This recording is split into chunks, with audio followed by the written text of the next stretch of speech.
Welcome to the Outer Realm with Michelle DeRoche and Amelia Pisano. Airing live on the United Public Radio Network, 105.3 FM in New Orleans.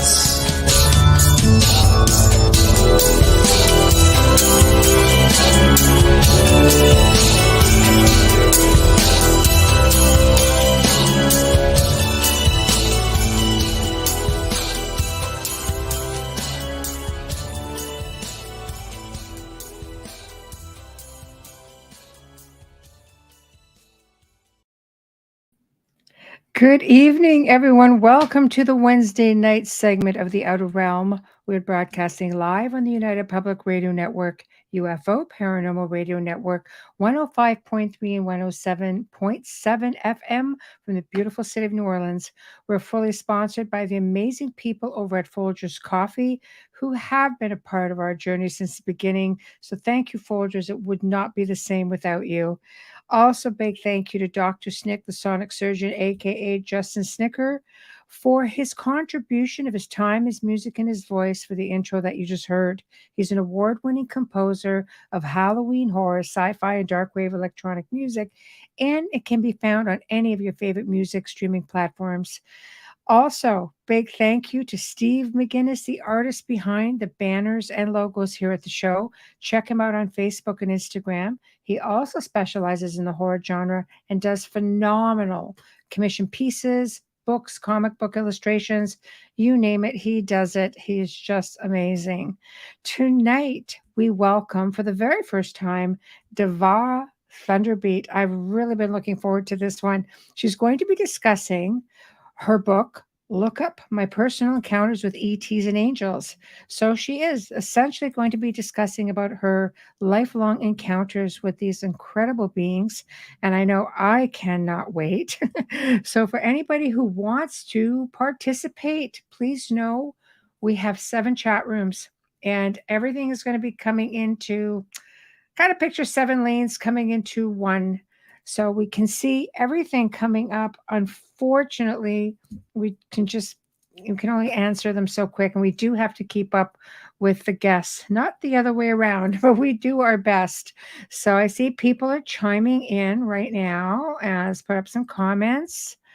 Reality for you, looking forward to the show. I went to her Cosmic Awakening conference in Sedona last April. It was very professionally done. Oh, fantastic. I know we have her booked at least another 2 times. So you have a lot to look forward to. Also, Wayne. Thank you. Oh, good evening, everyone. This should be an amazing show tonight. It shall. Don't forget to like, share, and subscribe to the channel. Thank you. Make you like an honorary host from Flying Solo. Also, Janie, hello, Michelle and Amelia. Love you ladies so much. Oh, we love you too, Janie. Keeping Sav in my prayers, Amelia. Yes, and Amelia would love to be here, but we have a rule, family first, and that's how it goes. And right now she is at home with her daughter who needs her. So family first, but I'm sure she'll be listening in, and I know she hates missing the show. So boo on that. But unfortunately, that's how it goes. We need to send good vibes, lots of prayers, big hugs, lots of light, you name it, and let's just get all that vibration and frequency working her way. Devara Thunderbeat. The name means Thunderbeat. Oh, hold on. I think our guest of honor has arrived. So let's just jump over to that and let's not waste a moment. Bam! Hi! Hi, how are you? Great.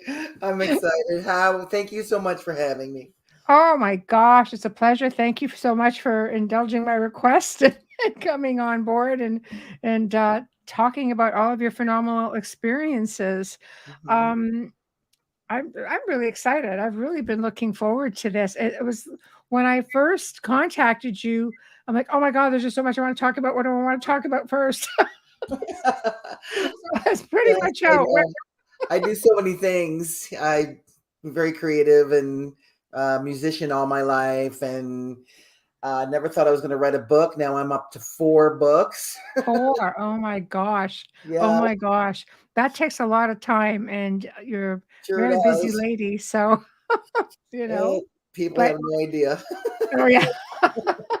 Well, I'm glad you took the time out and came to hang out with us tonight. So, Thank you. we do have 7 chat rooms, just to give you a little bit of warning. So people are pretty good, but it's like 7 coming into it like one lane, so we don't feel any pressure. We'll put them up as we go. We're also an FM station. So, I'll have to try to read them out as they come up, and I'll pop them up on the screen like this. Yes, Chris. Always late. That's okay. We love it. You're here. I'm late. I know. So No, you're right that's on okay. time. I know. We're just getting, the fun's just about ready to start. So I really wanted to start with your book, Look Up, because I'm an experiencer as well. Nice. So it really resonates with me. Mind you, everything you do resonates with me, but Nice.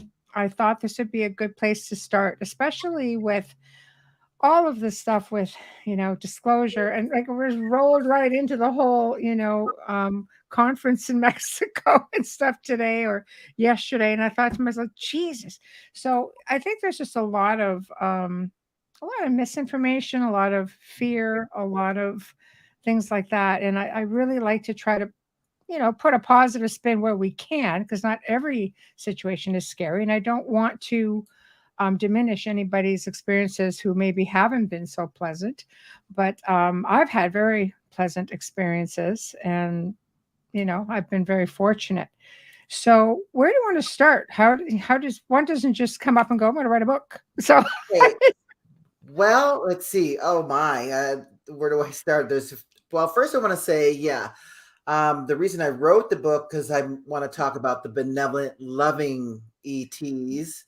And they make up a lot of lies about the ETs. I'm going to tell you because I've met many different races, I guess, or whatever you want to call them, throughout my life. And they've right. all been loving, high frequency, loving beings. And yes, that's my book. So let me start with my first encounter. Okay, wonderful. Yeah, my first encounter, I was 4 years old. I'm from upstate New York, Rochester. I was playing in the driveway, broad daylight, and I call it a cloud chip because it was like a UFO or a flying saucer or starship, cloaked in a cloud in broad daylight, so no one could see I've it. seen those. They're pretty neat. Yeah. Yeah. And a lot of people call them lenticular clouds. I said, no. Sorry. No. No. So they were pulling me up into the ship while, from the driveway. And as they were pulling me up, my mother ran out of the house and trying to catch me, and they pulled her up too. So that's where it begins. So when they were pulling me up, I saw the steam coming out of the ship, making the cloud. And then it had 3 bars of lights around it, the primary colors, yellow, red, and blue. And I say primary colors because it's very important. I'm an artist, and you take those 3 colors and mix to make other colors, Right. So then I didn't remember everything. I guess, well, what they told me was like when they bring you up in the ships, it's a very high frequency, and they bring you back down, it's very low frequency. So that's another reason why you start forgetting when you come down. Interesting. Not just because they wipe your memory, but they Right. don't want to put you in fear either. So, Right.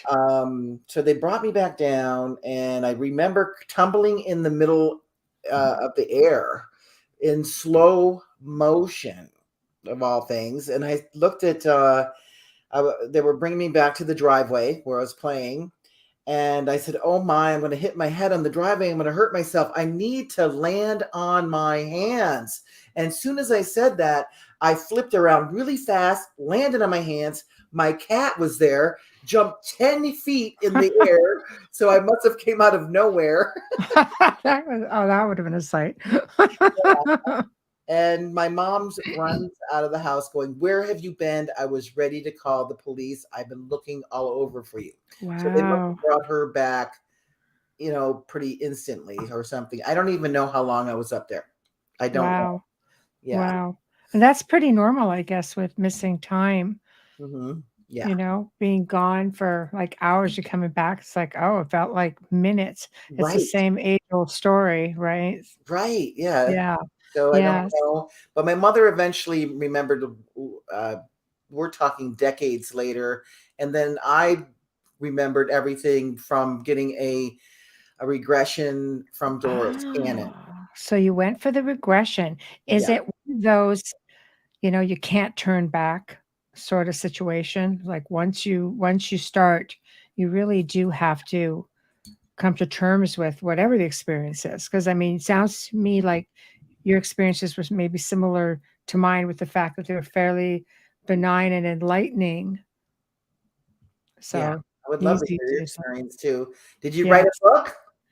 Right, you write a book. That's what you do. Yeah. Well, my star family said all my life, do not write anything down. It is not time and it Oh, is not safe. So I I didn't. believe that.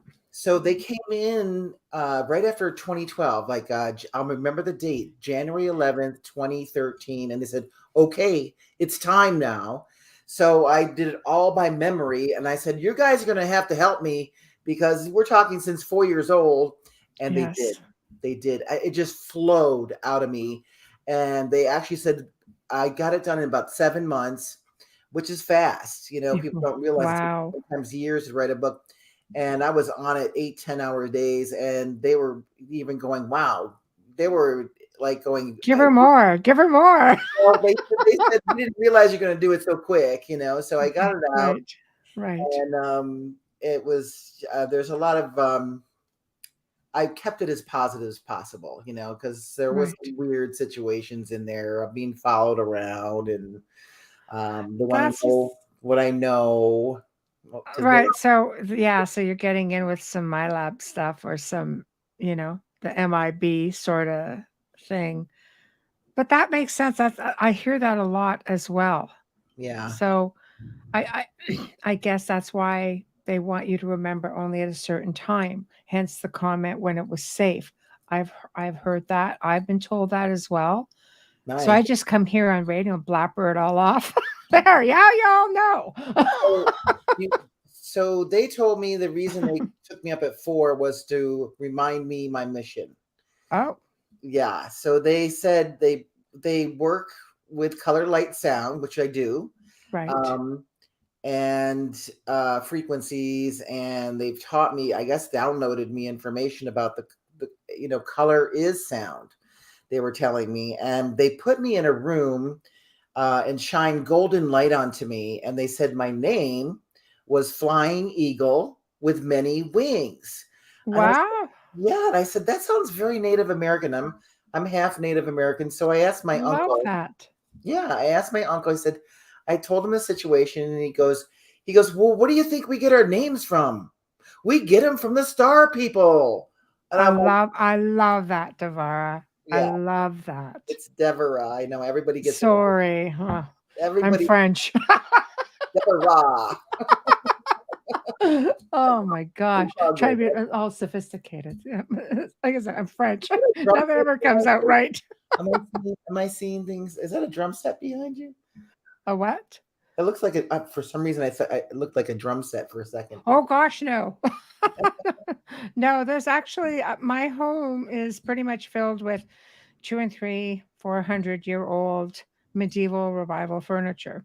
So there's thrones back there, there's chainmail, and of course Amelia, my compadre, who usually joins me and is home with a daughter who's ill, Mhm. made me this little alien in the back. So I That's just cool. photobomb him and make sure he's always in the shot. So it makes me feel like she's here with us. So So they said that what is your star family? Do you know? I do not. Okay, well they told me it's Sirius A, and they brought me actually. There's so many things involved. But they brought me actually in 2013. Was it? Let's see. Yeah, it was 2013 again towards I don't know. I don't remember the date, but they brought me and they picked me up in the ship and they brought me inside the sun. Yes, they live inside the sun. And I know it sounds unbelievable, but it's But not they hot. show crafts now that come in and out of it, Yeah, like with a telescope. So that's amazing yeah, that you say that. yeah. And they said it's not hot or whatever. It's like they're saying or something. Right. I don't know the physics of it, but Right. so yeah, before that happened, I was being picked up by other races, which was like Hmm. didn't know until I got the regressions, and I actually had two regressions before I wrote the book. I had didn't remember a lot. I remember I moved to Florida, and I was getting a lot of contact there. I would go to Oh, the I beach. bet you were. Huh? That's a hot zone. Is it? Yeah. Well, this is in Sarasota, Bradenton, Florida. Um, I have, I'm an animal lover. I have a dog, and they wouldn't allow dogs in the beach, so I'd sneak her down at 1 o'clock in the morning. Right. And she's a Labrador, so she loves the water. So we'd Yes. play till sunrise, me and her, and she'd be, in the water and chasing the waves and all that. And then I think the second or third time I brought her down at 1 o'clock, I had major missing time. It was like 15 minutes later, it was sunrise, and I couldn't find Sheba, my dog. And I'm like, and we never, parked. Yeah. And I'm like, Yeah. Sheba, Sheba, Sheba, where are you? Where are you? And I'm looking all over for you, and I'm going crazy, and I'm looking in the road. I hope she didn't get hit by a car. Oh. And then all of a sudden I see her way down at the end of the beach, like almost like a half a mile down, and she's running towards me. And she jumped on me and almost knocked me down, and she's never done that before. She was so happy to see me. Oh. So something, she knew And she was left behind. what was happening. I think she followed the ship. And Oh, wow. yeah, so that's what then I That's found out. frightening. Yeah, for both of us, with the dog thing, not the Yeah, UFO thing. especially. Yeah, I know. But Oh, then I found out that they were the Andromedans that picked me up. Yeah, wow. yeah. So how was that? I mean, like they just kind of like passing you around there. Like, are they all connected or Yeah, they are. because you They said that they recognized me. okay. They said I don't want to sound egotistical, but my star family said that I am a star commander. Very nice. So yeah, I met many races, before I came here on this lifetime. Yes. Yes. And they actually told me, my star family told me, and they're Syrians, um, that that I actually brought a fleet of ships to save the Lyrans from the Draconians before they blew up the planet. And they blew up one of the Lyran planets, and I brought them and picked them up, and they were like the Lion people and the Lyrans both, Right. and Right. gave them a home on Sirius A. Wow. Yeah, we Wow. and then I actually, when they showed me the vision, they showed me a screen, and Right. they showed me with the fleet of ships Hmm. and bringing them back, and I couldn't get all of them, and I saw the planet blow up, and I was crying. That's so hard. Yeah, Yeah. and they were saying there was millions that were, there Mm. was 2.5. I think there was only 2 or 3 million people on the whole planet, but I couldn't get them all. Oh, that's got to be so hard. I think people don't realize that we don't always incarnate here on this planet, Yeah. that you can incarnate pretty much anywhere. Anywhere you want to go, other places to experience. Yes. The reason I came down here was to help because it's chaotic. Right. And I bring in light frequencies. I'm a sound healer. I'm a pioneer in sound healing since the early 90s. I'm a musician all my life. Mm-hmm. And so I'm doing a lot of sound healing and raising people's frequency, getting rid of their old fear, stress, drama, I trauma love that. stuff, and raising their frequency, Right. getting them ready for the next step. Well, everything is about vibration frequency, isn't it? Yes. Literally everything. Yeah. So I know that you guys are going to all have to tune in into the December segment for that one. We're just going to fix you all up in time for the holidays. There you go. We'll do some sound healing first, everybody. I love it.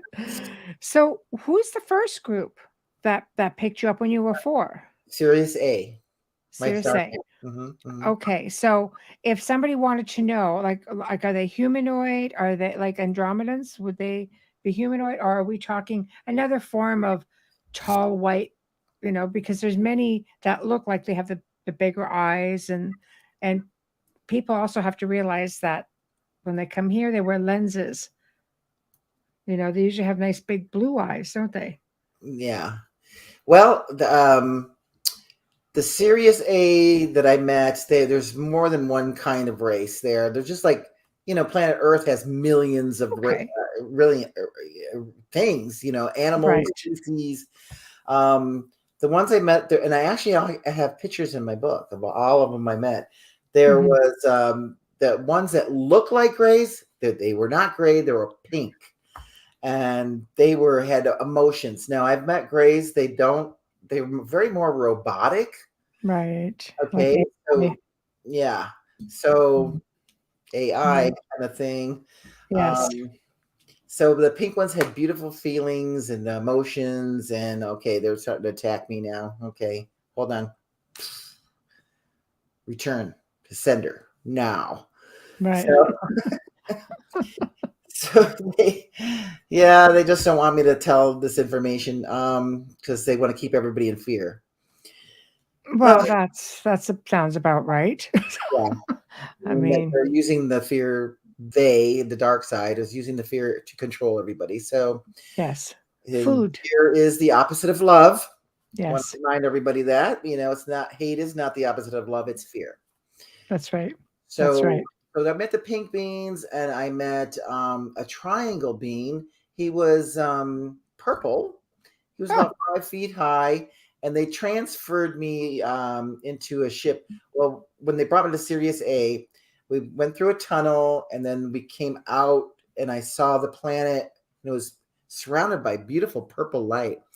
And they transferred me into another ship to go into the sun. And before they did that, this purple being went around me, and it was bouncing, like floating and bouncing around me. That's the best way I can describe it. And I said, what is he doing? And they said, well, he is looking for immoral implants because they are not allowed inside the sun. Wow. Yeah. Wow. That's fascinating to me. Because you hear a lot of stories about implants, and some, allegedly some races do use them, some don't. But then there's that age-old argument that extraterrestrials per se wouldn't need to implant you, much like the human counterparts who shouldn't be. Right. They're physical implants. You feel them. Those are negative. Right. Okay. And then because if the higher frequency beings like Sirius A would put more etheric implants in you. So then they brought me inside the sun, and I met the pink beings, and then I met the commander. His name was Salu, and he had white feathers for hair.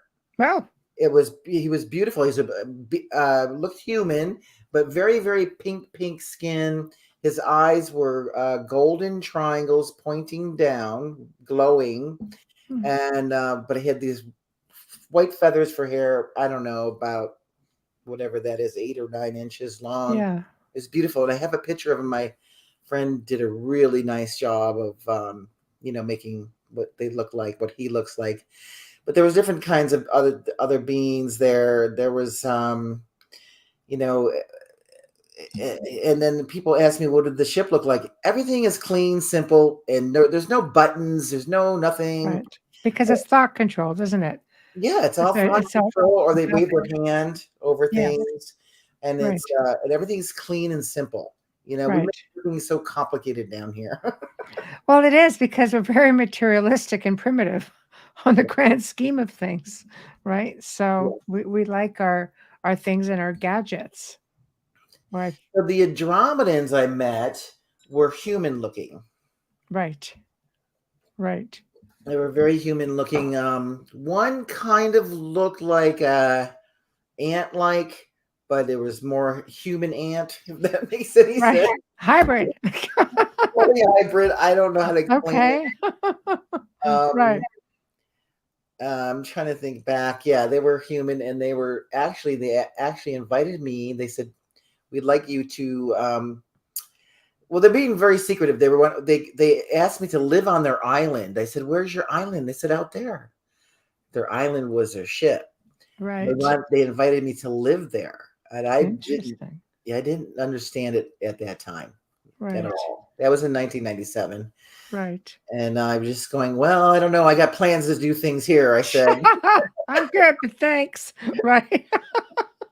"Sometimes Wow. I wish I went." They're like, what is it with this person? I I think I mean, it speaks volumes, obviously, that they had a very high regard for you to ask you to stay with them, Yeah, right? yeah. Because I so think many people have experiences, and by the time they're done, they just land on their heads, you're back in bed, and that's the end of it. yeah, I think that they knew more about me than I knew about myself. That's for sure. Right, I really do. Um, right, yeah. right. Yeah. I don't remember meeting any Palladians. A lot of Palladians, people talk about Palladians all the time. I All don't the time. Yeah. never met them that I remember. Um, I've met Arcturians, and they Uh-huh. are just so loving and so intelligent. Right. Have you met them? I I feel like you know, it. I don't have a lot of recollections. I mean, I have, been wide awake, getting ready to go to bed, and I've got like a 5-foot gray standing there just staring at me, and I'm just like, nope. I just roll over and go to bed. I don't have, aside from the grays, or tall whites or light beings. Those are the ones that come to me. And light beings, to me, they're very heavy footed.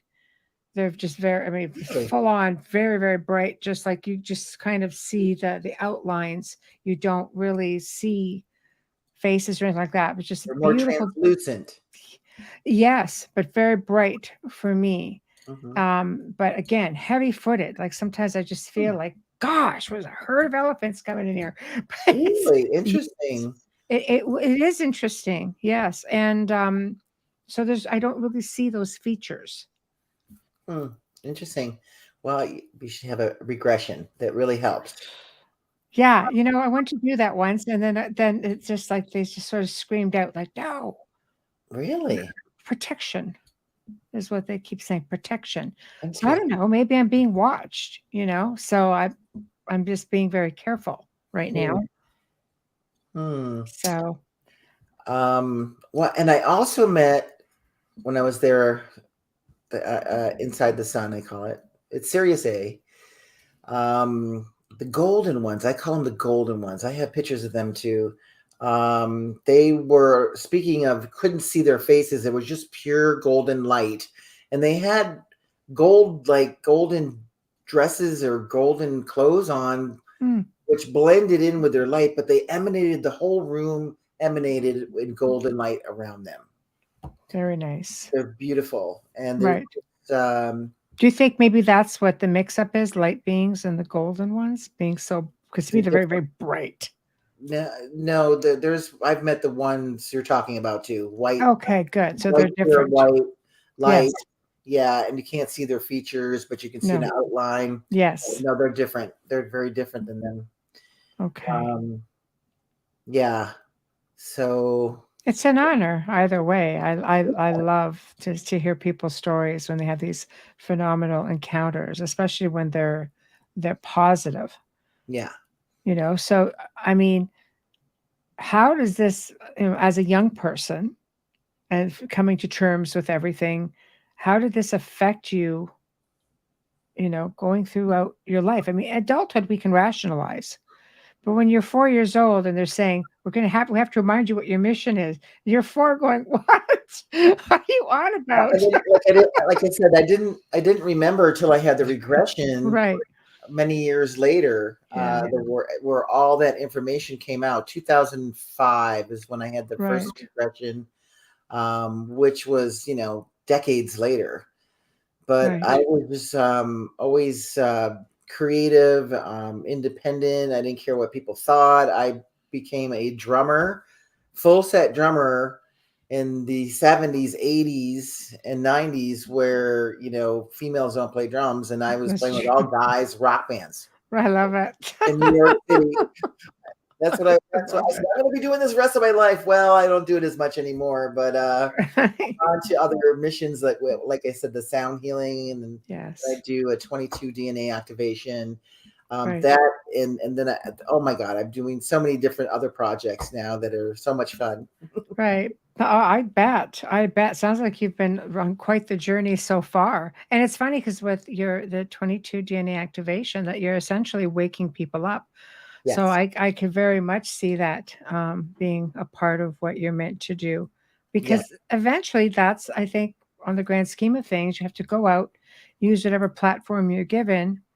And for me, I mean, I've been in media and television for 20 years. So this is just one more avenue of what I do or what I've been doing. And it's giving a platform. And I've had people from just all walks of life come on and, share their research and their experiences. And I think that's what, maybe my role in it is just go out there and bring people out and make sure everybody has a voice. Yeah, and tell their story, because you don't Yeah. hear that in movies or films. It's all made up drama. Oh, isn't it though? So, here's a I don't- question for you. Which was the darkest entities that you've encountered? Have you had any dark entities on your excursion? Because it sounds like it's been Are so. you ready? Yeah. Humans. Ha! I agree. Yeah. No, we have the dark ones that they knew I was taken up with the Andromedans on the beach, and then Right. after that they started coming into my house while I wasn't there, Wow. searching and following me around, wondering what I was doing, keeping tabs on me. Humans. Right. Right.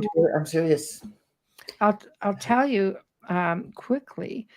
My producer, who Joe Montaldo, who owns the station in New Orleans, had And pretty I know much. Joe. Do you know Joe? I've met it. I was on his show Eons ago. 2013, 2014, something He's like still that. kicking and going strong, let me tell you. But he's had many experiences, and of course spends a lot of time in Florida, and had pretty much the same experience as you Really? when he and his wife Linda were in Florida, and they had a 3-year-old, their son, and they had the dogs.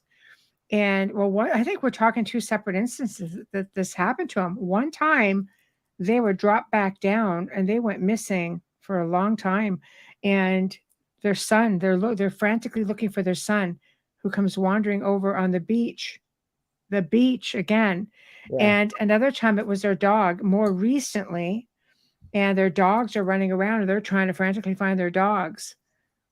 And the dogs come running out. It's like, when you're telling your story, I'm like, where have I just heard this recently?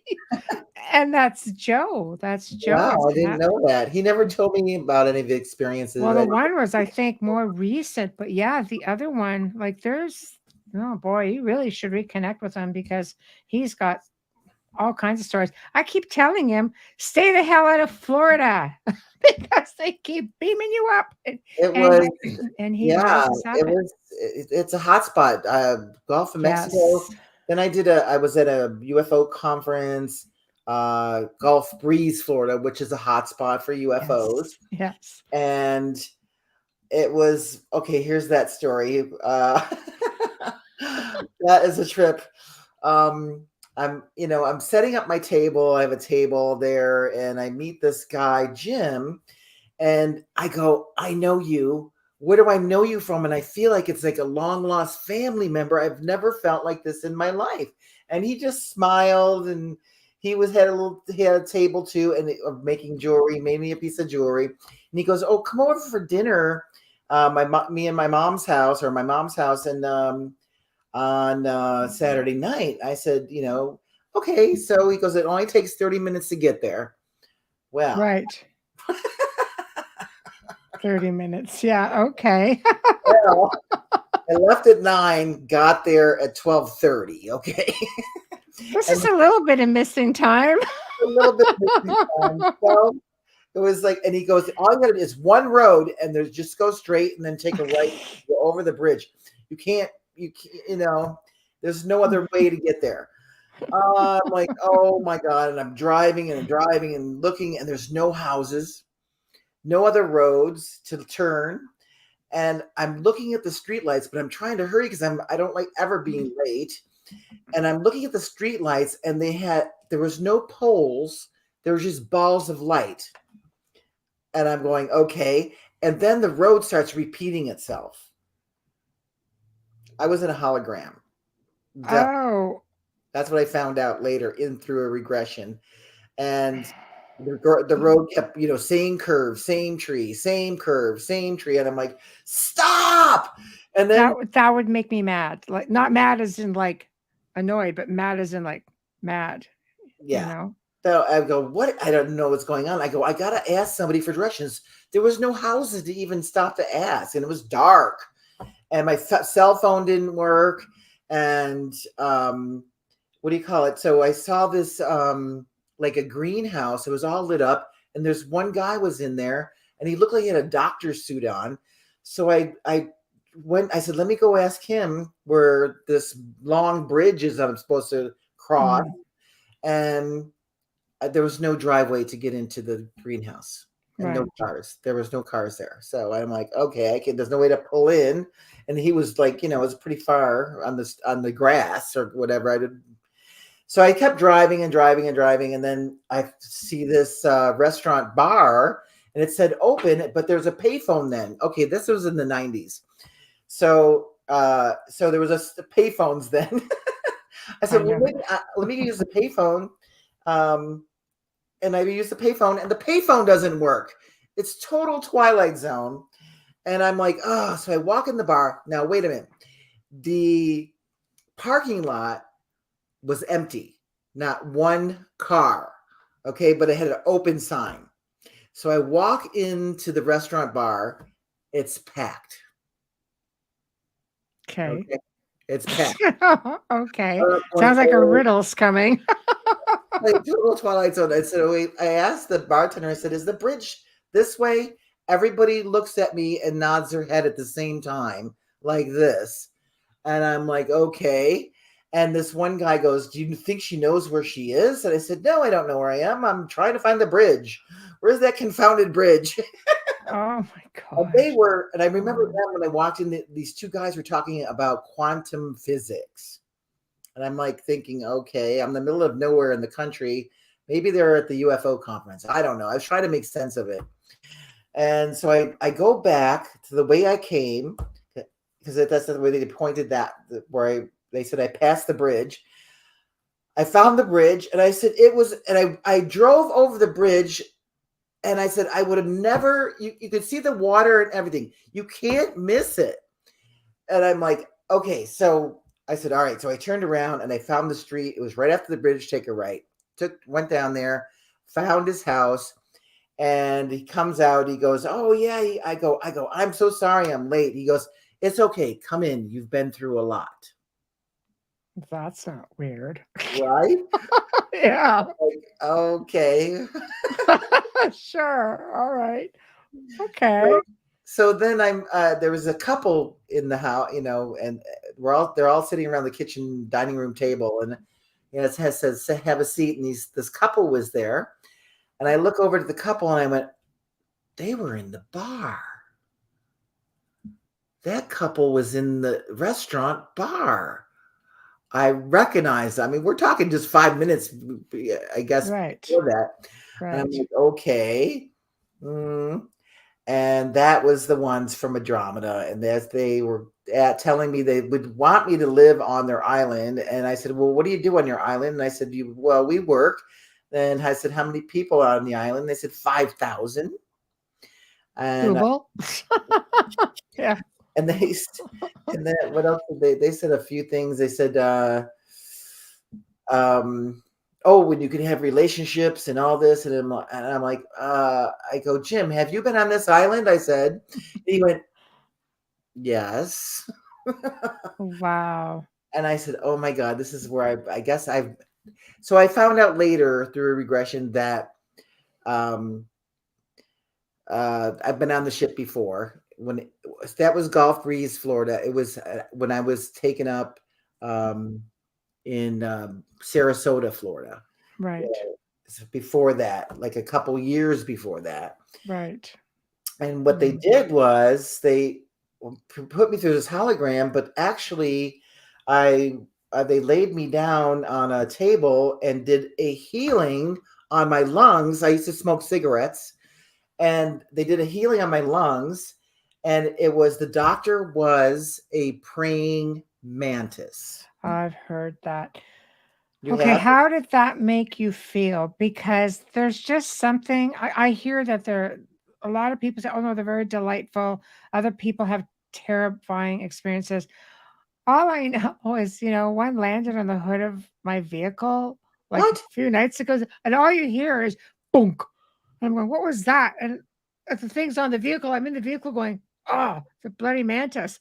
Big, they're big. I can't imagine anything 8 feet tall or 12 feet tall Yes. touching me. Yes. Well, they all have missions. This guy was a doctor, and just like A people, bug, essentially, and I hate to just be disrespectful. but they had real fingers. They had 6 fingers and the thumb was as Okay. long as a finger. I remember that distinctly because he Right. actually put his hand inside my belly. Wow. Yeah, I didn't feel a thing. I mean, Right. I wasn't sore or anything later, but he did a healing on me, and I felt that I didn't feel negative. I mean, a lot of people's experiences, of course, taken up and they don't know what's going on, go into fear, and that fear, your fear itself, creates a chaotic situation. I can see that because Yeah. let's face it, you're in bed, which you're in your bedroom. You're supposed to feel safe there. Right. This is your boudoir. You're supposed Right. to feel safe. And what do All of you're a not sudden, invited.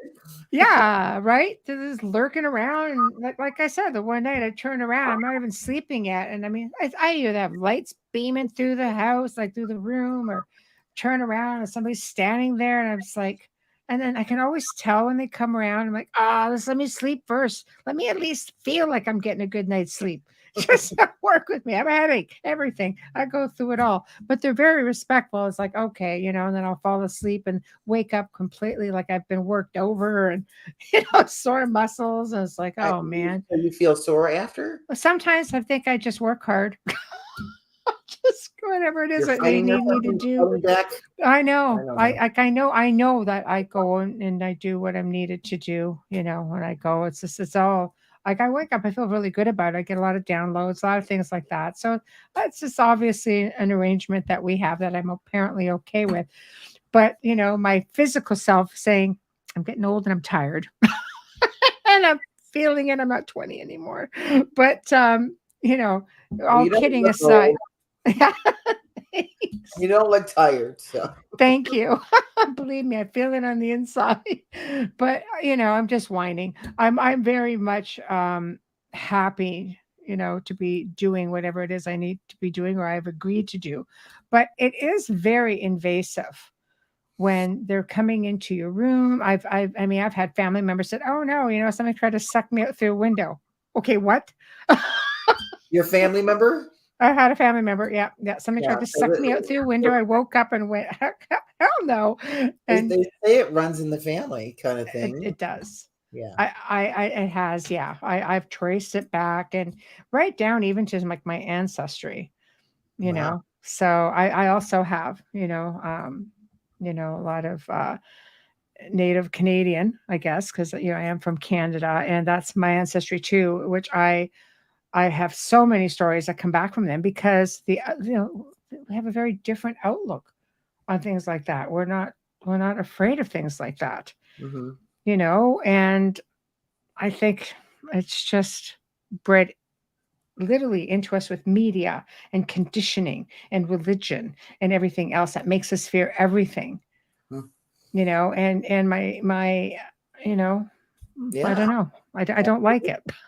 But I've traced it back, and it's okay, but I could see where people would not approve of something like that. It's just Well, when they intrusive. when they brought me to the planet, I asked about my mom, and she appeared, and she was beautiful. She had golden light around her and pink, and Beautiful. and she says to me, she goes, "The only reason I came to Earth was to bring you in." And I'm like, "Okay." I Very nice. started crying. Thanks, Mom. I think. Yeah. I did. I started crying, and I'm like, "Oh." And then, Yeah. but I remember when I was young, at 7, 8 years old, she would go. She would always go, "I want to go home. I want to go home." I go, "Mom, you're home already. What do you mean?" She goes, Right. "No, home." She goes, There's people are so mean on this planet." It's true. She would Yeah. say to me, and this is before I had Many. remembered Yeah. my encounters or anything like that. But Right. she would always say that. She goes, "Why are people so mean here on this planet?" She would say. So that's It's a really test. interesting. I think it's a test. I just want to go in and just make a couple of comments before we get too far back. Sure. A regression, Chris, is being hypnotized and going through some of those memories. Sometimes it's past life or just trying to unlock memories. Mm-hmm. So that's what she went through. And as far as humans being the darklings, there are a lot of people out there, and a lot of it is, and I'm just going to say it, it's military.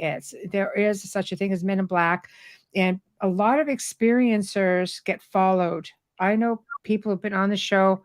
I know I just met so many people from, again, all walks of life, who've told their stories, and it's very horrific what they go through. I had somebody break down on the show talking about his experiences at the hands of some of these people, and it's very horrifying.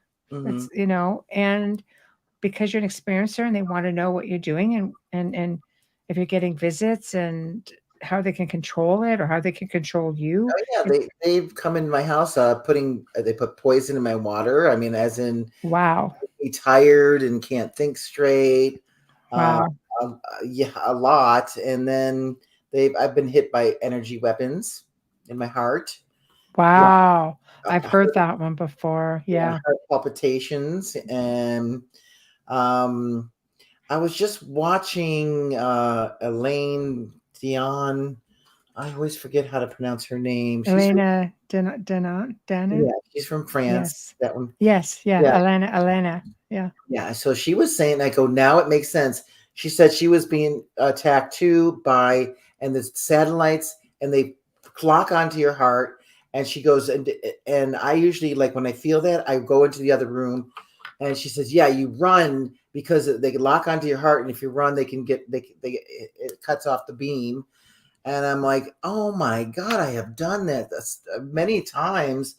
And that beam follows you, and you can't see anything, you don't know, and it's crazy. And so what do you do? It's like, I just pray and and surround myself with protection. Mhm. And it's sad because I didn't do anything. Come on.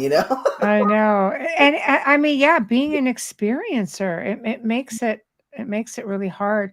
I think it's one of the reasons, and I mean, you wrote the book. I speak about it, publicly. I think it's just because here, this is all I know. And it is. you know, but you know, I think maybe that's why you have beings that'll just say, no, it's for your protection, or you have arrangements, or you make agreements, and for that reason, I mean, they're trying to protect me, then maybe I just don't necessarily need to know everything right now. Maybe it's not the time. Yeah. Maybe it will hinder me from doing what I have to do here. Interesting. Yeah, I I don't question it. It's like you say, they told you when it was time. Yeah. Well, they kept. I had I had a regression before that, and Right. because that was the time was to write the book was 2013. I had the regression in 2005, which was Mm-hmm. a big difference in time. But I Right. remember all my life I was just wondering about it. What happened there? What happened? I remember floating in the air, coming back to the ground, and the cat, thing, and my mom running out of the house trying to find me, and then that's all I remembered. And so it bugged me, and I would ask a lot of people throughout my life, and they go, oh, "It sounds like you had a godly experience," and I'm like, "No, I'm not getting that. Sorry, but Right. you Right. know, Right. Right. but it's something else, and I didn't know what it was." But Do you find that gets confusing because some people will say that ET, I find that they are very positive and they do respect faith. Many of them respect faith. And there are others who don't really have that respect for faith. But I always say, like, no, there is the creator, whoever absolutely, that individual creator, may be. source, creator, absolutely, Yeah, it's not just us, basically, right? yeah. So the Syrians, when it brought me up into the sun, they're 6D, okay, six Right, that's density, high density. and That's 6 density for people who don't understand. Yeah. yes, and it was. I'm going to tell you, it was such high frequency love, Mhm. the highest frequency love I've never experienced on this planet. Because we're 3D for the Yeah, we're most part 3D. on the planet. So And it was just just to give you guys an understanding. it's hard to explain unless you experience it. There's no fear, no hate, no jealousy, no any of those. Those energies are not there. They just don't exist. So Right. people having those energies in 3D create that frequency in this planet. When I came back, it was like, oh, this is heavy down here. Right. It very heavy, and you Right. don't realize it. And so I want to express it. It's pure love there. So I love it. I yeah. love it.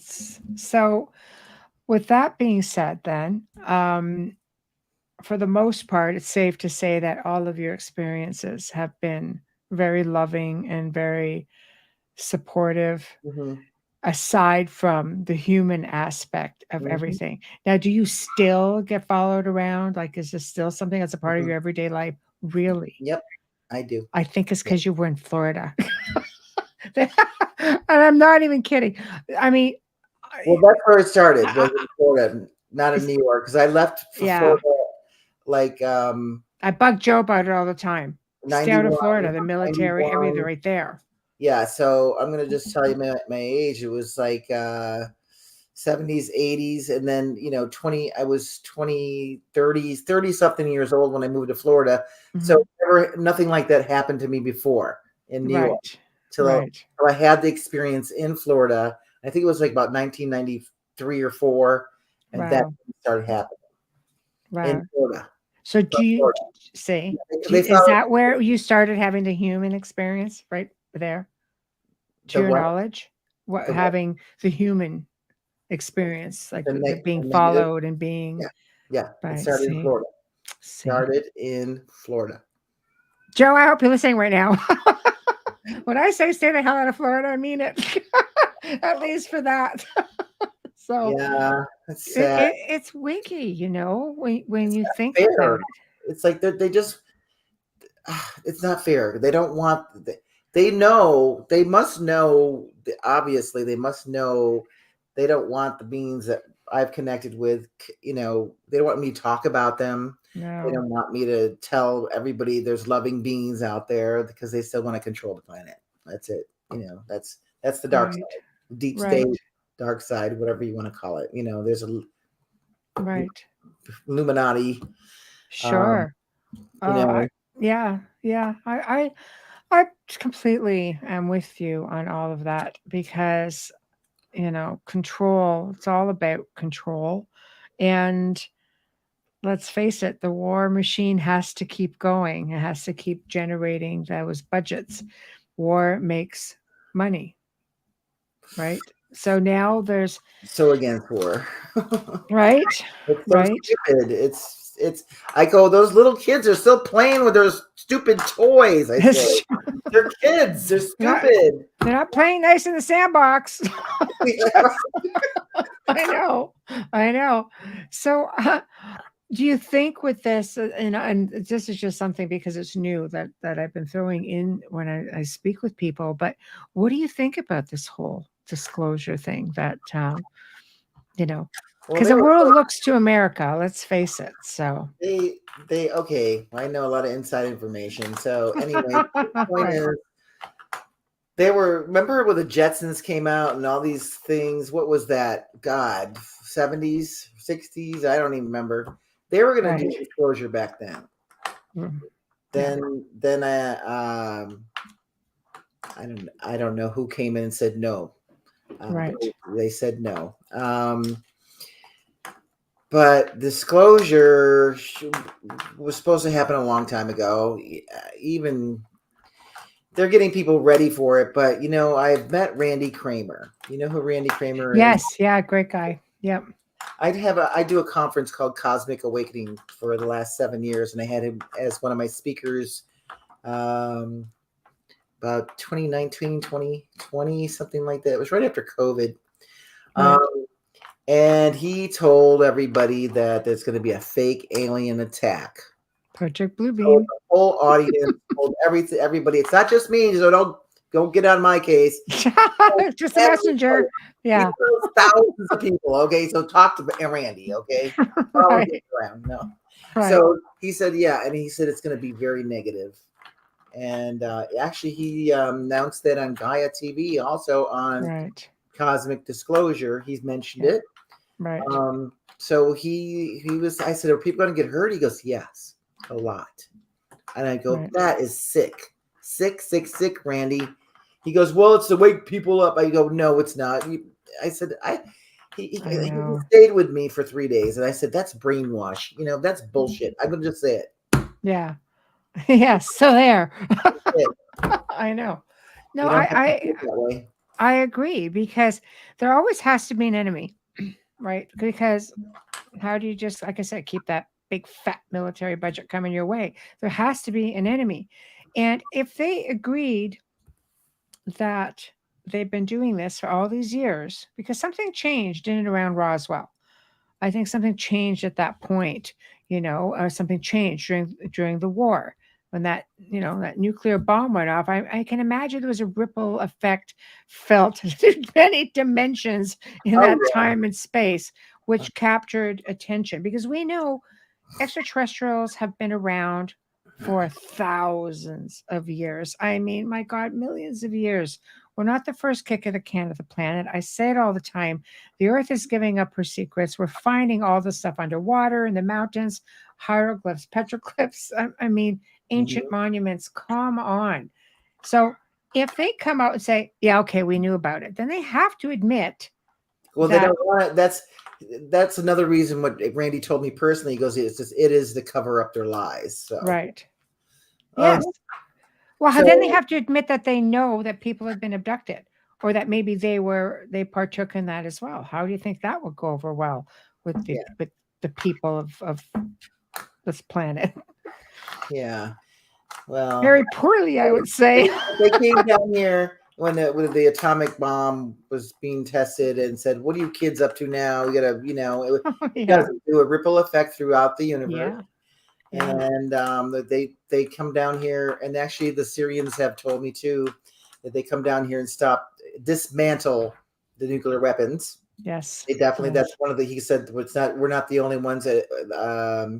There's other groups. I don't know. They didn't tell me who the other groups were, star systems, but they definitely do that. And they actually told me and they showed me on a screen too. They said the planet is extremely polluted, and they showed me a picture of the planet. They said, this is the way we see it. That's what they said. Oh, it boy. was full of brown, gray smoke. Right. And that was in 2013. They said, this is the way it looks like. And they said, if we didn't clean up the planet, it would look like this. And they showed me a black piece of black charcoal. Wow. It would have been a dead planet, they said. I'm going to be honest. I'm just going to say it like it is. Yeah, no, please. We don't take care of our things here. and No. seriously, we don't take care of this planet the way we should. We don't treat one another like we should, at least on an average. I mean, there's a lot of really good people out there. I don't want to minimize that, who do really amazing things for other people and for nature and wildlife. But on an average, it just doesn't seem to be a priority with the powers that be. Yeah. I mean, they're dumping garbage in the oceans. They're hunting things to extinction. That has to stop. It's very frustrating. Yeah. I do agree with the electric car thing. Of course. I mean, they were supposed to do that a long time ago, actually. But it's hard on the planet, though. Those batteries, very hard on the planet. Batteries, well, they can find us. There's other ways, It would have to be, because they're digging down and they do more harm to the planet doing that than getting gasoline or fossil fuels. I don't know. Because I thought it was great too till I researched it. I went, ooh. Oh, really? See, I didn't know that. Yeah. But hey, what do I know? I'm not an expert in that field, so I just shut my mouth and go. I think any step in the right direction is, the step in the right direction. It's the way to do it. Is there questions at all? No. No? They're listening. Nope. A lot of comments. Well, Yes. I want to tell you my New Orleans story. Please do. So I am first time was touring, in the rock band, and coming back from Kansas, going to Florida. Right. Florida. And I get this voice message. It goes, go to New Orleans, French Quarters. I've never been. Okay. Never been. So I said, they go now, and it's like, okay, we're on the way back. We can stop there. Well, what happened was, when we got to New Orleans, I recognized so many people. I said, I know that person. I've hung out with that person. Wait a minute. I know the lady that's standing on the bus stop. What is going on here? This is very strange. I know this place. I've never been here before, but I know this place. Did you see Joe? Maybe. I don't know. I'm telling you, probably did. Before I looked, I was like, I know that person. I even looked at their faces. Do you recognize me? Kind of look. And no one recognized me. And I'm like, what is going on here? So then I walk in a coffee shop, and for the road, get some coffee for the road. And I walk in, and there's these like 4 guys at a table, and they all turned around and looked at me, and I didn't recognize them. Right. And the one guy goes, oh yeah, she's a drummer. And I'm like, what? How does this guy know? I didn't recognize him. And I'm like, okay. So driving out of there, I had to put blinders on, because everyone I looked at, I knew. I still to this day, I don't know what that is, except for that night when I went to bed, they reminded me of a dream where they had me in a ship, and they landed in New Orleans and dropped me off. And in the dream, I said, why are you dropping me off here? This is not where I live. And then the dream was gone. So something happened. Still, I probably need another session on that one. Well, you know how close it is to Florida, right? Here, no, and then when I moved to, I live in Sedona now. Right. So on the way to Sedona, my move, I stopped in New Orleans. I said, I want to see if that happens to me again. Okay. Well, it didn't happen. I mean, I didn't recognize anybody, but this guy recognized me, and he started following me around. I was walking in the park, having lunch, in French Quarters. And he started following me around. He was starting to get creepy. And I go, what do you want? He goes, you're supposed to have my book. you're supposed to have my book. And I'm like, what? And I turned around and I go, okay, I'll buy your book. And he goes, it's about UFOs and about ETs. Yeah. And so I bought it from him, and I get here, and I don't know anybody here. I just moved here, right? And then the first people I met, I told him about the situation in New Orleans. He goes, oh, it was the guy, I forgot the guy's name. This is 23 years ago. So was the guy's name this and this? I said, yeah. He goes, we're in his book. And I'm like, the first people I meet, they're in his book. I'm supposed to have this. And he goes, we were always wondering about him.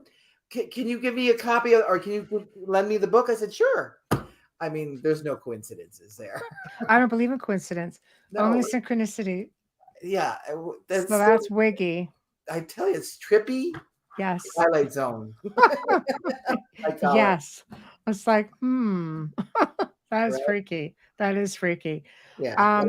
Knight wants to know if you believe in Fae. Faith? The Fae. F-E-Y. Fairies? Fairies, Fae? yes. I've seen them, actually. Yeah. I find I find them extremely fascinating because they go back so long ago and they were so interactive with. Well, I'll tell you where they are in the United States is the Redwood Forest. They're there. They're still there. And my friend that lives in Ireland, she said they're all over the place in the forest there. Yes. And trolls or whatever we call them, the gnomes or whatever. Oh, I'm not a fan of gnomes, but they were in the newspaper a couple of years ago in I believe it's one of the Scandinavian countries, Iceland, when they were trying to put in a major highway and there was a tree in the way and they were going to take it down and gnomes started sabotaging the entire site. So now the highway goes like this around the tree. Wow. Good. It was their tree. It was their tree. Yeah. So I'm like, dang. So, Sacred tree. Yes. Well, they're nature, they're nature beings. And I guess I do believe in it because I've seen them in the Redwood Forest. Right. It's beautiful. They're very tiny and they're very shy. Well, because I've seen them too. They're fun. Probably scared of humans. Right. Yeah, more fun than the humans. But they have some that are pretty big and not so friendly. They're not your total like Tinkerbell type. Yeah. Well, I only saw the small little ones, and they look like dragonfly wings almost. Yeah. Like that translucent. Yes. But they were butterfly, but translucent dragonfly wings. If that's the way I can describe them. Yes, I know. I love that. They're much friendlier than the little ones. But a lot of the druids were used to have encounters with them. And again, they were very interactive with humanity as healers and helping very magical type beings until the church came along and restructured things and they kind of went underground, so to speak. So I believe they're definitely still there. And I love that about it. I think there's a whole other world, dimensionally speaking. There's many worlds. Yes. Many. Yes, exactly. Tamara says, don't mess with the Fae. Their rules are different than ours, and there is no good or bad. The rules lay in the gray zone. This is true. This is true. I love it. Hold on. There are ones that are as big as us and terrifying. Yes. Really? I didn't know that. I never met them. Yeah, I know. It's like, So what are your thoughts on some of the cryptids? The what? Bigfoot. All these sightings of these, of these beings in cryptozoology. Do they fall under extraterrestrial, do you think, or are they interdimensional? They just pass in through portals, and I know through remote viewing you can see a lot of that. Yeah, I've seen 2 times. I've seen the Bigfoot, one in Tennessee and one in 3 o'clock in the morning in my neighbor's backyard. Okay, see, that would be a bit unnerving. Well, I don't know how I do with that. I went out. I was up. I got out. Woke up and I went outside because I always like to look at the stars. Yes. And I see this it looked like a tent, and it was full of light. It was lit up, but you could see inside of it, and there was a Bigfoot in there, and he was messy. He was doing something. Right. And then all of a sudden, I mean, I watched him for maybe 3 minutes, and poof, he disappeared. The whole thing disappeared. See? I know it wasn't dreaming. No. And I'm not Portal. sure if I've heard they're from the inner Earth or the interdimensional, but I didn't. Has to be portal. I mean, They- there's they- people who said that they've seen him in footprints just stop, and just like you say, gone. Yeah. And then in Tennessee, I heard them, and I heard them knocking on the trees. They knock on the trees with each other for messages, talking to each other. And I was, and I heard them. I can't even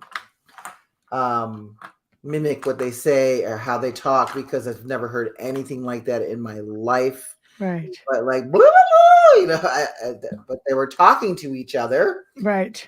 And they wanted my attention because I know I'm a nature lover, and I'm in the middle of nowhere in Tennessee. At my old bass players, he has 300 acres in the middle of nowhere. So you thought it was abandoned? And don't think I'm crazy, but I was talking to the frogs, okay? Because they were all singing and doing this whole song, and I'm like, woo, woo, and I'm talking to them. Then all of a sudden, the Bigfoot started coming in, and I'm like, and this is daytime. And I'm like, okay, that's Bigfoot. So that's my experience, basically. Things just got real. Yeah, I think I like the frog song, or something. Right. Well, yeah, you just get that whole wild woman theme going out there, and you just open yourself up to. I felt they were very nature-like. The Bigfoot, very very nature. They're not. They're more. I think they're more afraid of us than we're. Than Do you think so? I really do. Yeah, because I do. Right. Because you do hear stories of cannibalism and such. And I think, gosh, that's kind of frightening as well. Alaska. What was that? What was that show? I had one of the trackers from Alaska, a show called Alaskan Killer Bigfoot. Oh, really? Yes. And they were cannibals? Like Bigfoot was cannibal? Yeah. This goes back to the show was actually about the Native Americans in the area who wanted to go back to the area, and they hadn't been there since the 70s. And this region had horrific things that had happened to it. I mean, they had their own mill. It was very successful. And then they started finding things that went back to the 1700s, Wow. just through excavation. And they decide let's send all the youngsters out there, all 20s, 30s, go and see if it's safe, because they wanted to come back because it was a really nice area. And it was actually not a bad show. Like, they really, really went out of their way to investigate it the best they could. And it was really terrifying to these poor guys. And this is some of the Portlock, Alaska. Thank you, Wayne. Portlock, Alaska. And the elders were like, well, you need to get this all figured out. And these poor guys, all the research that they did, and people went like disappearing.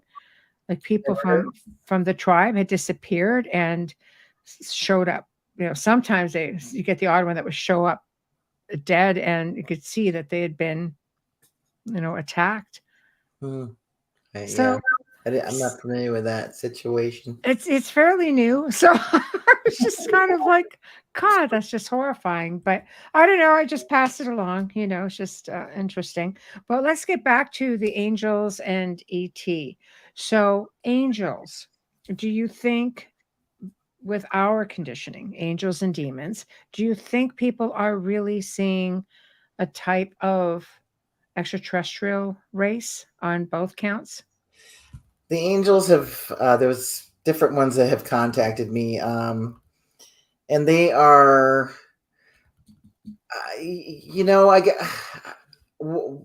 They actually see the ETs. Let me just say it this way. Okay. The best that I can explain. The ETs are out there, way out, like in the planets. Okay, Mm-hmm. the angels are right here, surrounding the Earth, helping us, and they're higher dimensional beings, um, 4 or 5D. You know, I guess we're all ETs. You know, Right. Yeah. but they hover, and they're right here and right now. They're closer, to help Mhm. us. Like I was over. Like, here's one of my stories. I was overnight in the Great Pyramid in 1997. Great Uh, place. Yeah. yeah, with the group, and did an activation with my drum in the King's Chamber. Um, I know this is gonna sound crazy, but listen to me. I've been, so I'm with you on it. Well, the spirit guides, I call them. I said, bring your drum to activate the pyramid. It's been dormant for eons. So Right. I did. So we Right. the group did a whole ceremony, and then they went downstairs in the lower part of the pyramid. I stayed up the King's Chamber and did the ceremony. So as soon as I finished that, started going downstairs, and I hear it announces himself. This is Archangel Gabriel. And he tells me, this is how he talked. He goes, and he tells me the message: color, light, sound. 7 is the sacred number. 7 is the sacred number. Color, light, sound. 7 is the sacred number. He kept repeating this over and over and over again. Mm. So I said, oh, he's talking about the 7 colors of the rainbow. He's talking about the chakras. Yes. He's telling me there's an activational tone for each chakra. Mm-hmm. And I was so excited when he's telling me this information. I wanted to go home and write a CD right away. Now, this is before sound healing through the chakras was even known. It was in 1997. Wow. And I didn't know any chakra CDs out then. And I went home and I wrote the Chakra Journey CD I have. And it's, matter of fact, it's #1 with Monroe Institute, Hemi Sync, to this day for 12 years running. Yes. But I came home and started writing it, figuring out the tones, and Gabriel came to my house and helped me write the CD. So the CD is not all me. It's the Right. help with Archangel Gabriel. And Right. and by the way, Archangel Gabriel is a musician. Come blow your horn. He's a horn Right. player. That's right. The Hello. horns A of lot of people Gabriel. don't put the 2 and 2 together. The So horn of Gabriel. Yeah. he's a horn player, I call him. Right. Right. I'm a Right. It's musician, so true. that's the way I talk. So, Yes. so yes, they're right there. They help me, and said he's my guide, and he said he's worked with me all the time, and pretty cool. So Wayne says a good friend of mine told me when he was young, he thought that everyone could see musical sounds and colors, and that those colors were an actual language. yeah, Sounds like an experiencer. yeah. Well, You know. colors are sound. They're at a high frequency that we can't hear them, but they emanate a frequency of sound. That's Yes. what I've been told and heard. Right. So color, light, sound. That's why I work with the as a sound healer. I work with color, light, and sound, not just sound. Right. Right. Mhm. Yeah. I find the whole thing completely fascinating. I Mhm. have to take a quick. I Mhm. have to do a quick sponsor and Okay. station ID. So, for anyone just tuning in, you are listening to The Outer Realm, and our guest tonight is Devara Mhm. Thunderbeat. Did I get that right? Yes. Thank you. See, I listen. Anyway, we are broadcasting live on United Public Radio Network, UFO, Paranormal Radio Network, 105.3 and 107.7 FM from the beautiful city of New Orleans. We are fully sponsored by the amazing people over at Folgers Coffee, who have been a part of our journey since day one. So thank you, Folgers. Also, big thank you to Justin Snicker, aka Dr. Snick, the Sonic Surgeon, for his voice, his music, and his time. He is responsible for the intro and outro on the show. He's an award-winning composer of Halloween horror, sci-fi, and dark wave electronic music, which can be found on all of your favorite streaming platforms. Big thank you to Steve McGinnis, the artist behind all of our banners and logos here at the show. Check him out on Facebook and Instagram. He does a lot of animation for books and comic books and pretty much anything. He has amazing commission pieces, but he does specialize in the horror genre as well. So check him out, Instagram, Facebook. And now back to our special guest. So, and yes, thank you, Tamara. I always forget. Please like, share, and subscribe. Absolutely. See, this is Amelia usually does all this, so you'll have to forgive me. But anyway. So, do you still to this day have experiences? No, Or have you- not that I remember. I mean, I do get downloads. I call them downloads. Yes, me You know, too. knowledge, messages, Yes.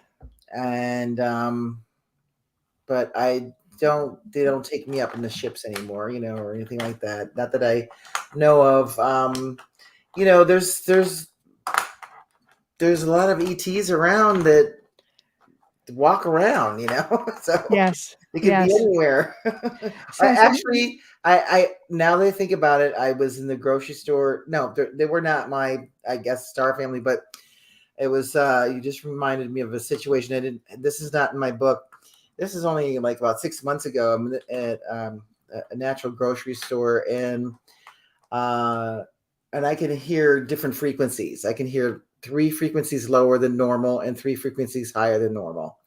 And I'm in the grocery store and I hear this boom, boom, boom. And I look up and it's this blonde, blue-eyed, gorgeous woman, but she looked like 6 foot tall and like kind of, she didn't look huge, but she was like, when she walked, you could hear the frequencies, but no one else could hear it. And I looked at her and I went, whoa, I know you're an ET. You're either from the inner earth or you're Palladian. I felt. right. And she looked at me and went like that again. Wow. Yeah. And Right. I was actually stunned because I didn't expect her to see it in the grocery store. Of all places. And I watched what she was buying. She was Right. buying dark chocolate. Supposed to be good for you. Yeah. Interesting. Especially the dark chocolate. So Yeah, she got the dark right. owl or whatever you call it. So I think, we always make reference to extraterrestrial being off planet, but I think there are many of them who have always been, inner Earth and who have always been in the oceans, in the mountains. Mhm. I always go back to referencing the Hopi who talked about their friends, the ant people, which sounded a whole lot like Grace to me, with the really big heads, skinny little things with really big heads. And It could be because I thought about that same thing, but there is ant people. When I met on the Andromedan ship, and very ant-like, but I don't know. I know the Hopis, and they just relay them. That was so hundreds and hundreds of years ago, yes, coming out of the Grand Canyon. So part of their oral history. yeah, the oral history. Yeah. But yeah, they and there's stories where there's been UFO crashes with races on them that they can't repair their ships and leave, and then they end up living here on the planet. So that happens too. Yes. More than we know. But they Yes. usually like I don't know. But I have put a correlation together with the Native American, the red race, they call them, Mhm. and the Egyptians. And the Egyptian race call themselves the Crimson race. Interesting. And so red and crimson are the same color. Yes. And I have found here in Sedona, Arizona, I have found ancient Egypt here. And that's my latest book. And we could talk about that another time. That's a whole another story. Oh, it is. You're coming back in November for that, I believe. Let me just have a quick look because I want to make sure that everybody. And that's going to be fun. I'm just so excited about October. October 12th. Oh, good. Yeah. 14 major gods and goddesses I found in the rocks. It's no coincidence here. Right. You know? Right. We'll show pictures to show so people. Oh, absolutely. But I mean, it's Sedona. Sedona has everything. You guys have, I mean, we know that there's natural, portals. Or, that means some people call them stargates all over the planet. Or vortexes, they call them. Vortexes, exactly. And you guys have a big one. We have many of them. Oh, yeah. No, we have hundreds of them. Wow. Yeah, so what is it about Sedona that, the UFOs flock to and all these portals? What is it about this area? Because of the portals. I don't know why. Okay, well, let me explain portals and vortexes and stargates. There's male and female ones, I'm going to just say. And the male ones go out. They actually, for leaving, let's say, the planet. Right. And the female ones go to the inner earth. So there's both kind of vortexes here, as they call it. Okay. I've experienced them. You can feel them. You stand in them. You don't see them, but then you're hiking, and then all of a sudden you start spinning and get some like vertigo. And you can tell by the spin. Let's say if it's female, you feel like you're being pulled down. You actually feel like you're being pulled down, and then the other ones you feel like you're actually lifting off the ground. Right. It's very interesting, and they're all they talk about 5 or 7 here. No, there's hundreds. And when you physically see them or physically proof of them is a lot of the trees here grow like this. So they're in a vortex. They're growing. Crazy. Because you won't see that like a juniper tree like growing like that. That's they're growing in the energy of a vortex, and I show that to people. Right. Mm-hmm. So that's hundreds. I gotta get my ass down to Sedona. I mean, you could go out hiking on a trail and find like a 7 or 8 just on one trail. And we have hundreds of trails. So. Right. And you guys have like a lot, like you have many UFO tours. People come down specifically to Sedona to experience having, I guess the CE5 seems to be the really big, a really big thing now, calling them out to communicate with them. Have you heard of the CE5? Yeah. What do you think about that? Do you think people? Yeah. I've been on the tours. I have 3 dear friends that do all that. Do the tours, and there's a meditation. You call them, or my friend John Polk. He does the UFOs. We say hi to him, hi, and actually the ships through the goggles will actually light up and then get dim again like that. Right. Saying hi.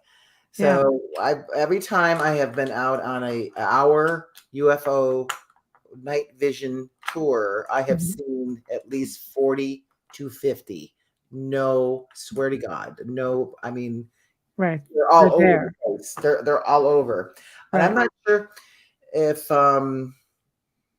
it's just here. I'm trying to think. That's the only time I've ever done night vision was basically here. So well, Contact in the desert, but it wasn't as many. But there, that was in California. But there's. I don't know if it's here or I don't know. Well, I know upstate New York, southern parts of Canada. For me, if I just wanted communication, I just telepathically put it out there, and then I'll have an experience like almost immediately. And I've seen what you're talking about. And there's times where I just be driving. I say, "Where are you?" And I look up and I'll see, right, just like that. Yeah. It's just like a big boop, boop, gone. It's like, Yeah. all right, thank you. And that's what they do. It's like we say hi. We want to say hi. We'll see them like this, like an orb. Yeah. And then we say hi, and they go boop boop. Yes. Yes. So I think, did you find that it works better if like for some, Joe has this theory that only experiencers will experience this. And I'm kind of like, well, that's just shoddy. And, Oh, but anybody, do you find anybody can have this experience if they want it? well, I don't know that, but I mean, I know when the night vision, they see them, they can communicate. Anybody can Yeah. meditate and communicate with them. I'm going to say yes, but I'm not sure if they'll take them up. Right. Right. No, but I mean, I think, yeah, having the experience, because now I think there's apps that you can use to do this. So, some people are very leery. They're like, well, you never know who you're bringing forward. Like, you wouldn't want to bring forward my lab, for example. It just might not go. Just don't do it in Florida, people. That's all. Don't do it in Florida. Go to Sedona. I'm sorry I moved there. I But know. Go hang with Devara. Just do it safe in Florida. I moved there to take care of my mom. She needed me, so Yeah, I think you're in a perfect place, though. Oh yeah, For everything that you do. yeah. Oh yeah. Well, I came here. I've always been very creative, but when I got here, it tripled. Yes. It really did. It's just very nice. I felt home here more than I've ever been. And I've traveled all over the world. And I felt when I got here, my friends brought me here and they said, when are you going to go to Sedona? I said, never heard of it. They said, what? It's totally your energy. They literally dragged me out here and watched what I would say when I saw the red rocks. And I said, oh, Sedona. And I never saw pictures of it before. I said, this is the ancient city of golden light. Exactly what I said. And what I did, you'll like this story. I went, and I was living in Florida at the time in 2 rock bands at the time. I came home from Sedona. We were here a week, and I gave my 3 months notice to both the bands, and said, I'm going home. I didn't know a soul here, but I really felt home here out of everywhere, Right. So I came home, and I've been here now 23 years. Wow. How much time do we have? Do I have time for one more story? You do. Please. Well, I got to tell you the Gray story, because the Grays I met, I've never met any of the Grays on the ships, and this was by a fluke. They weren't coming after me. Right. But I was down in the Mayan lands and Chichen Itza, and it was the March 21st spring equinox, where they have like 5,000 to 7,000 people show up. And my first time down there, and been wanting to go for years. And I get down there and they rope it all off, and no one's allowed to climb the pyramid at that time because of so many people are there. Yes. I said, I didn't know that. I didn't come this far not to climb the pyramid or go into the pyramid. Right. This rebel here. And then, and I see this doorway on the side of the pyramid. And I said to my friend, I went with a group, sat with one of the girls. I said, watch my back. I'm going to go through that doorway. I'm going to sneak in there. And she watched me go into the doorway. And she said I disappeared before I even got there. Because I kept saying, I don't want to be seen. I don't want to be seen. I don't want to be seen. I mean, things can happen. Right. So I got inside this doorway, and it's pitch black, and I can't see. And I'm like, darn. And because they had all the lights off. And I said, so I can take my third eye, and I start and do remote viewing, what they call remote viewing. I call it third eye activation. Been doing it before they even called it remote viewing. Okay. Right.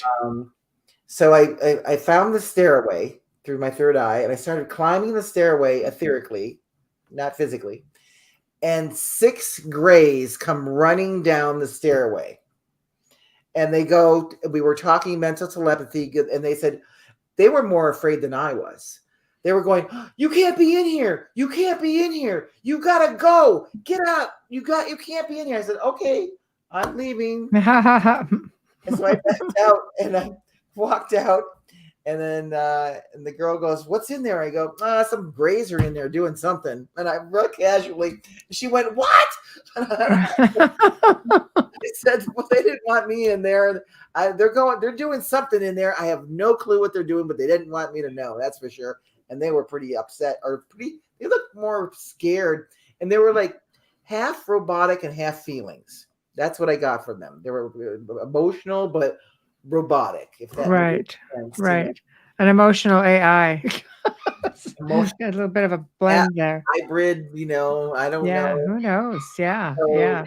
so they were doing something on the equinoxes there. So that's Yeah, interesting. ancient structure as well, right? So, Yeah.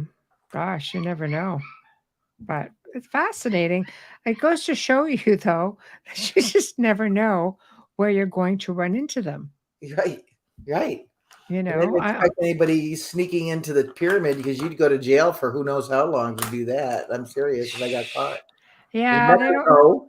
Mexico, they don't tolerate that, No, that's true. That's true. Like Egypt, you could just pay your way through pretty much everything. Yeah. I spent a lot of time in the pyramid, like by myself. Yeah. Yeah. You know, The temple guards, you pay them $20. Well, back when, well, 30 that's a bucks. month's rent for them Yeah. at the time. 50, $40. I go into in between the paws of the Sphinx, which is not allowed. No, that's true. That's Yeah. true. Yeah. I know because there's a picture of me sitting next to a sign that says "Don't climb the pyramids," and I'm up at the top of the pyramid. So, That's a big climb it was a big climb. Sure yeah. was. Especially, in the like dead of August. So by the time I got up there, I said, I don't think I'm ever gonna be able to leave. I was just beat. But it was just, all for the experience. That's intense. Yeah. I know, I know. But I am really thrilled that you joined me tonight. It's just such a delight having you here, spending some time with me. What do you have coming up between now and the next time you're on the show in October that you want to share with everybody? Promote the books, promote yourself. Go, go, go. Well, speaking of pyramids, I'm doing a pyramid conference in Chicago, 22nd, 23rd, 24th. So I'll be speaking there, and it's the coolest conference. The guy Sam he discovered the Bosnia pyramid. He'll be there speaking about the Bosnia pyramid of the sun. Wow. And I spent some time in Bosnia just actually a couple months ago, and there's not just one pyramid there. They found 9. Wow. Yeah. And that's a pretty substantial, the one. It's a pretty big guy. The pyramid of the sun, they get the pyramid of the moon, pyramid of the dragon. They have 9 of them. Right. Anyway, so that's going to be fun. So anybody in Chicago, look it up. Pyramid Conference in Chicago. That's going to be coming up like I said, the 22nd, 23rd of September. Very nice. So that's my next venture. And then yes, my book. You got a copy of my book. There it is. I'm going to put it right back up here too. Bam. You get that from my website, thunderbeat.com, which is scrolling along. I have a PDF file you can download, very inexpensive, $12, something like that. Nice. And, my regular book, and it's a fun read. Trust me, it's a lot of people go, "Oh, I can't put this book down." It's like, cool. Good. That's what I want to hear.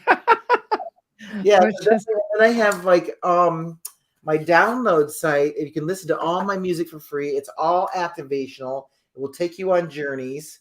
A lot of people remember so many things of their past lives, or love it. And every CD I think I do is different. Like I have a Native American CD. I have a cosmic CD. I have an Egyptian CD. I have a Mayan CD. I have five different sound healing CDs, Ascension CD. I've been at work, okay? You have been. I was perusing your website. There's a lot of fun stuff there. This is all for you guys to help, raise your frequency, get rid of all that fear and all that good stuff, all that bad stuff, I should say.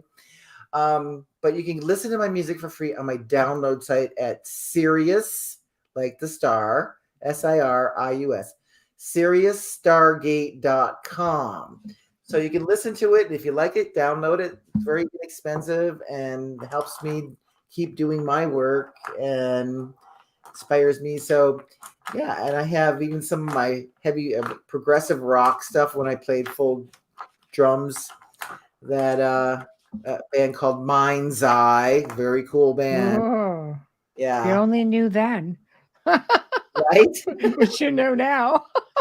And when I No moved to Sedona, coincidence.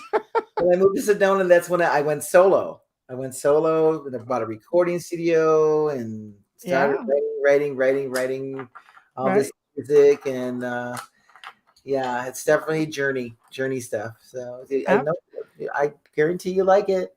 oh, I have no doubt. Like I said, I was perusing and just having a really great time, and I'll be back on there absolutely. So I'm really looking forward to the next segment where we talk about ancient Egypt and Sedona. Yeah, So you guys are going to have to definitely tune in for that one on October the 12th. And I've just to segue into that a little bit. It's fascinating to have everything happening in Sedona because there's so much that they're talking about with the Grand Canyon yes, as I well. And of course, they're trying to put that off as, oh, it's just a hoax, but yet they don't let you anywhere near it. I have the pictures of proof of stuff in the Grand Canyon. I've done my research. I've even found other things that I'll be talking. I'm going to save it for then, though. All around the Phoenix and besides just the Grand Canyon, they found stuff in Phoenix, which is 2 hours south of here. Found Right. stuff in Lake Powell, which is 3 hours north of here. It's all around, all It's all Egyptian around. stuff. So, Yes. and I'll send you a copy of the book so you can show people the pictures. And Thank you. yeah, Yes. I'll Thank email you. that to you. I love it, and I can't wait. It's going to be super exciting. Thank you so And much for the support, all my work for the people and the planet. So that's yes, what I'm here to do is to help. and you do tours as well I on the do. ancient Egypt tours I as well. do. I So do. can they reach you on your website to try if they Mhm. want to do a tour? Yep, they can. If you come to Sedona, just go to thunderbeat.com and you can call me and schedule. Absolutely. It's so much fun. It's a 2 hour tour showing Right. you all kinds and it's it's not just Egypt here. I mean, I found Kuan Yin and Ganesh and many different cultures. Yes. I found Wow. dragons. I found birds. I I love found dragons. oh my god, the list goes on and on and on and on and on. So yeah, oh my god, it's like kings and queens. This was definitely, I think, Atlantis. I really think it's a part of Atlantis. So Oh, so yeah, I like that twist. That's really interesting. so I show a lot of that on the tour, the kings and queens. I mean, it's not just Egypt. There's more stuff there. It's a special place. Sedona's a really special It's like place. a library here. I really feel that. Right, right. As I remember having, I don't know if you've ever been to Lilydale in Mm-mm. upstate New York, which Where's is the largest spiritual community like on this side of the world. that? Abraham Lincoln's been, he and his wife used to go all the time. Harry Where is Houdini that tried compared to everything to Rochester? debunk them. You should go. The summer times are great because they have a lot of events and they have a lot of speakers, I'm gonna but write they're open year round and they have some of the best mediums like ever. I mean, some of the mediums have been there 40, 50 years, Where where is that compared to Rochester, New York? No, upstate New York, it's called Lilydale. It's near Fredonia. Fredonia. Where's Fredonia? Fredonia. Jamestown. Okay, I Okay, know. up in that area. It's not far from Rochester. It's like about Yeah, 20 not hours. it's not too far. No, it's actually it's pretty cool. It's beautiful. I didn't know about it. But I'm surprised you haven't heard about it. You're like right I up left there. I left Rochester at 18, then moved to New York Yeah. City. But So I they've was been there that long. Yeah, huh? I mean the Fox sisters. It's been there since 1800s. So the Wow. whole Victorian spiritual movement, and still going strong. You know, they have the fairy woods. They have all that. But I went and I had a painting done because I got a reading, and she just did paintings, and That's she so portrait. painted the red rocks, and she Mhm. goes, one of your guides is a native chief from the Red Rock Mountains, and she says, Really? and yeah, she says Must you've come out had and visit me. a life here. I know, right? It's like, what? No. We got a friend in Sedona now. Woohoo! I love it. I love it. I'll Yep. come hang with you, do your tours. It'd be great. Maybe we'll get beamed up together. Yep. Not in Florida. I'm just saying. I just keep stressing that. But anyway, so thank you for joining me. And I will email you and I will send you links and all that stuff. So you have it all. All right. Well, thank you for having me. It's been a pleasure and fun. So, Thank you. Thank you. Fun indeed and always a pleasure. yes. All Thank right. you so much, Many Devara. blessings, everybody. Hey, night night. Bye-bye. Well, we have definitely come to the end of another fantastic segment. She's just delightful. Truly, truly had a great time with this lady. Great stories, and she just sounds like somebody you just want to sit and have a drink with and really get down to the all those other stories that you can't necessarily talk about, on the air. So, big thank you to Miss Miss Thunderbeat. I just love her. And check out her website. I have perused it, and she's got some amazing frequency stuff on there. Really, really amazing stuff. Big thank you to Folgers Coffee for sponsoring tonight's show and every night show. Big thank you to Justin Snicker, aka Dr. Snick, the Sonic Surgeon. Big thank you to Steve McGinnis. Amelia and I appreciate you all so very much for being a part of our journey, which is, of course, the outer realm.